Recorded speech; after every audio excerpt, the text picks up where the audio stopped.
हम executive chapter start करने वाले हैं। बुक की स्टार्टिंग से आ जाओ। जितनी भी बड़ी संस्थानें होती हैं वहाँ डिसीजन लेने का काम तो हमें पता है, बोर्ड ऑफ डायरेक्टर ले रहे हैं, बड़े बड़े लोग ले रहे हैं, पर उनको इम्प्लीमेंट कौन कर रहा है ये जानना बहुत मुश्किल होता है। रूल्स बना तो देते हैं पर उनको अप्लाई करना, उनको इम्प्लीमेंट करना भी इक्वली इम्पोर्टेंट होता है। उसके लिए हमें बहुत ही स्ट्रॉन्ग एडमिनिस्ट्रेशन की रिक्वायरमेंट होती है।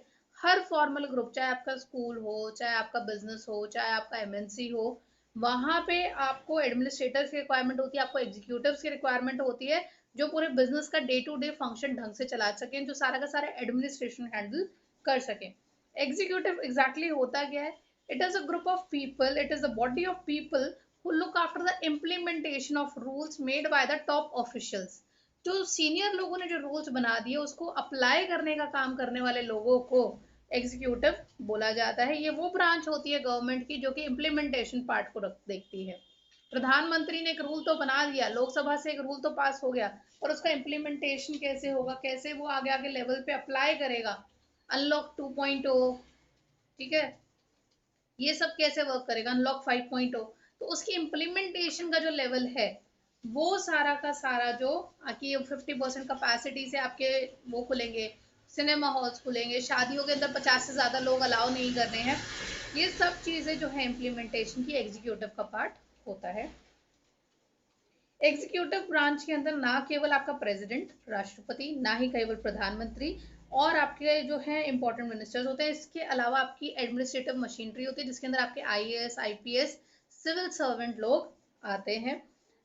While the head of the government and 10 ministers, but the overall responsibility of the government policy are together known as political executive। तो दो तरीके के एग्जीक्यूटिव होते हैं, आपके परमानेंट एग्जीक्यूटिव होते हैं, आपके पॉलिटिकल एग्जीक्यूटिव होते हैं।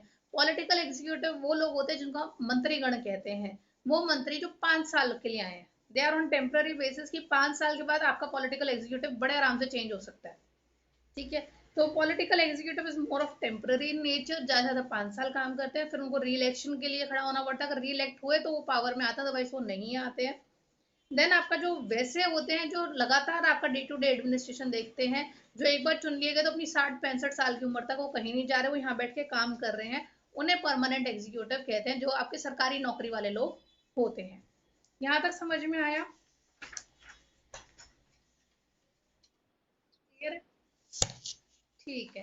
अब मुझे एक चीज समझानी है, मैं आपको बोर्ड पे लेके चलती हूँ। हमारा टॉपिक है टाइप्स ऑफ एग्जीक्यूटिव।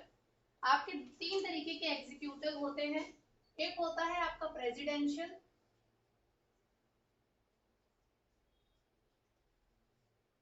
एक होता है सेमी प्रेसिडेंशियल,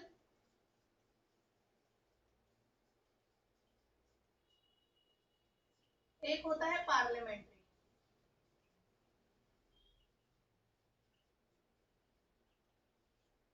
ठीक है। प्रेसिडेंशियल के अंदर प्रेसिडेंट होता है, प्राइम मिनिस्टर नहीं होता है, ठीक है। सारी सुप्रीम पावर प्रेसिडेंट की होती है। प्रेसिडेंट जो है वो हेड ऑफ गवर्नमेंट और हेड ऑफ स्टेट दोनों होता है। मतलब कि जैसे यूएस का, मैं इसका एग्जांपल दे रही हूँ, यूएस का पूरे देश का राष्ट्रपति, पूरे देश का हेड, और उस देश की सरकार का हेड, दोनों चीजें प्रेसिडेंट होगा। प्रेसिडेंट की अल्टीमेट पावर होगी, प्रेसिडेंट सुप्रीम होगा, ठीक है। और इसकी जो है इसको डायरेक्ट वोटिंग होती है, आम जनता जाके डायरेक्ट प्रेसिडेंट की वोटिंग करती है यहाँ पे यूएस के अंदर, ठीक है। और इसकी इतनी चलती है कि ये लेजिस्लेचर को अकाउंटेबल नहीं है, इसने जो डिसीजन ले दिया इसकी मर्जी है, कोई इसको सवाल नहीं करेगा आगे। देन आता है सेमी प्रेसिडेंशियल। इसके अंदर प्रेसिडेंट भी होता है और पीएम भी होता है, दोनों होते हैं, ठीक है। प्रेसिडेंट और पीएम की पावर, दोनों की पावर अच्छी होती है। इसका मतलब है इसके अंदर, एक सेकंड होल्ड करना, आवाज आ रही है मेरी?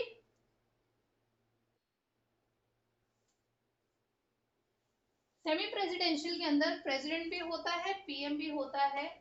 इसके कंपैरेटिवली प्रेसिडेंट की पावर थोड़ी कम होती है और इसके कंपैरेटिवली प्रेसिडेंट की पावर थोड़ी ज्यादा होती है। मतलब कि इसका प्रेसिडेंट थोड़ी पावर रखता है एज कंपेयर टू प्रेसिडेंशियल वाले से, ठीक है। इसमें पीएम भी होता है, पीएम के पास भी पावर होती है। ये होता है हेड ऑफ स्टेट, पूरे देश का हेड तो ये होगा, पर सरकार का हेड ये होता है, पीएम होता है। ठीक है, एंड ये दोनों लेजिस्लेचर को आंसरेबल होते हैं, ये नहीं कि मनमर्जी कुछ भी करेंगे, नहीं, इनको जवाब देना पड़ता है कि हमने ऐसा डिसीजन लिया तो क्यों लिया। फिर होता है पार्लियामेंट्री, इसमें भी प्रेसिडेंट होता है, इसमें पीएम भी होता है। पीएम की पावर बहुत ज्यादा होती है, प्रेसिडेंट की पावर होती है कम, इतनी कम होती है। यहाँ पे प्रेसिडेंट की पावर और पीएम की पावर में ज्यादा फर्क नहीं होता, पर यहाँ पे प्रेसिडेंट और पीएम की पावर में बहुत ज्यादा फर्क होता है। ठीक है, यहाँ पे भी प्रेसिडेंट हेड ऑफ स्टेट होता है, पीएम हेड ऑफ गवर्नमेंट होता है। ठीक है, बाकी सारे पॉइंट सेम है। पार्लियामेंट्री में आगे दो तरीके की होती है, कॉन्स्टिट्यूशनल मोनार्की,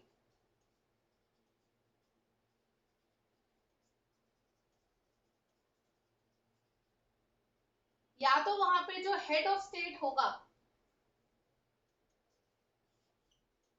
या तो वहां पे हेड ऑफ स्टेट जो होगा वो राजा होगा, कोई राजा या रानी, या वहां पे हेड ऑफ स्टेट प्रेसिडेंट होगा। ये दोनों स्टाइल को आप पार्लियामेंट्री स्टाइल बोलोगे। यहां तक क्लियर हुआ? एनी डाउट सो फार? जो सेमी प्रेसिडेंशियल होता है और पार्लियामेंट्री होता है, इनमें सबसे बड़ा जो फर्क होता है वो प्रेसिडेंट की पावर का फर्क होता है। सेमी प्रेसिडेंशियल के अंदर जो प्रेसिडेंट की पावर होती है वो compare to president of parliamentary ज्यादा होती है। ठीक है, प्रेसिडेंट ज्यादा फंक्शन करता है सेमी प्रेसिडेंशियल में एज कंपेयर टू पार्लियामेंट्री।